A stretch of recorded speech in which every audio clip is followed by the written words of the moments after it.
IT layoffs మళ్ళీ మొదలయ్యాయి. అయితే ఈసారి సైలెంట్గా, గుట్టు చప్పుడు కాకుండా ఇవి జరుగుతున్నాయి.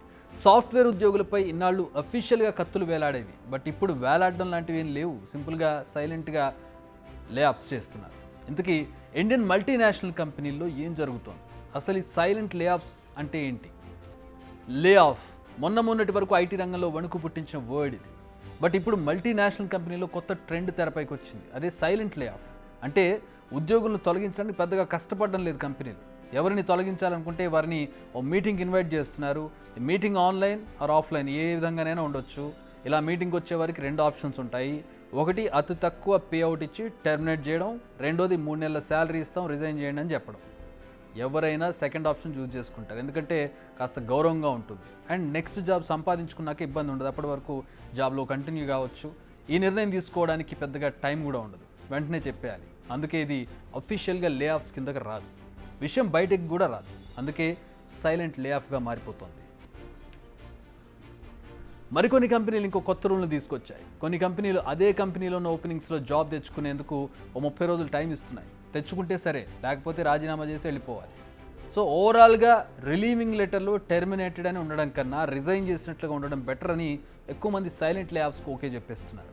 నిజానికి సైలెంట్ లే ఆఫ్స్ ఎంప్లాయీస్లో స్ట్రెస్ను పెంచేస్తున్నాయి. లే ఆఫ్స్ బారిన పడకుండా ఉండాలంటే టార్గెట్స్ను రీచ్ అవ్వాలి. అలా రీచ్ అవ్వాలంటే గుడ్డు చాకరీ చేయాలి, రాత్రి బావులు పని చేయాలి. ఎస్, నిజంగానే గుడ్డు చాకరీ.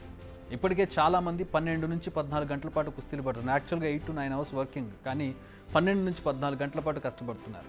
కావాలంటే మీ చుట్టుపక్కల ఉన్నటువంటి కొంతమంది సాఫ్ట్వేర్ ఎంప్లాయీస్ని మీరు అబ్జర్వ్ చేయండి, లేదంటే ఎంక్వైరీ చేయండి, చెప్తారు వాళ్ళే మీకు. 2023-24 ఫైనాన్షియల్ ఇయర్లో ఉద్యోగాలు కోల్పోయిన వారి సంఖ్య అక్షరాల 20,000 మంది. ఇది కాకుండా టీసీఎస్, ఇన్ఫోసిస్, ఎల్టీఐ, మైంట్రీ, టెక్ మహీంద్రా, విప్రోలో ఎంప్లాయీస్ సంఖ్య తగ్గిపోవడమే కానీ పెరగలేదు. హెచ్సిఎల్ టెక్ మాత్రమే ఎంప్లాయీస్ను రిక్రూట్ చేసుకుందంతే. దీనికి ఈ ఐటీ కంపెనీలు చెప్తున్న రీజన్స్ ఏంటంటే ఎకనామిక్ స్లోడౌన్, అంటే ఆర్థిక పరిస్థితి మందగమనం, ఆటోమేషన్, రీకన్స్ట్రక్షన్ లాంటి రీజన్స్ చెబుతున్నాయి ఆ కంపెనీలు.